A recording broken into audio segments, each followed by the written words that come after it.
ಕಣ್ಣಿಗೆ ಕಾಣುವ ದೇವರುಗಳು ನೀವು. ನೀವೆಲ್ಲರೂ ಒಂದು ಕಷ್ಟಪಟ್ಟು ಈ ಒಂದು ಹಣನ ಕೊಟ್ಟಿದ್ದಕ್ಕೆ ನಮ್ಮೆಲ್ಲರ ಕಡೆಯಿಂದ ಧನ್ಯವಾದ. ನನ್ನ ಕಡೆಯಿಂದ ಇನ್ನೂ 100 ಪಟ್ಟು ಸಹಾಯ ಮಾಡೋ ಶಕ್ತಿ ನಮ್ಗೆ ಕೊಡ್ಲಿ ಅಂತ ನೀವು ಆಶೀರ್ವಾದ ಮಾಡಬೇಕು.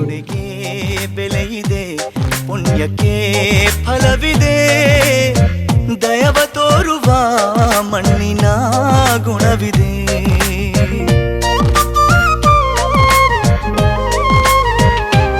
ಸಾವಿನ ಸುಳಿಯಲಿ ಸಿಲುಕಿದ ಜೀವಕ್ಕೆ ಜೀವ ನೀಡುವ ಹೃದಯವೇ ದೈವವು ಹರಿಸಿದ ಕೈಗಳು ನಮ್ಮನ್ನು ಬೆಳೆಸುತ್ತಾ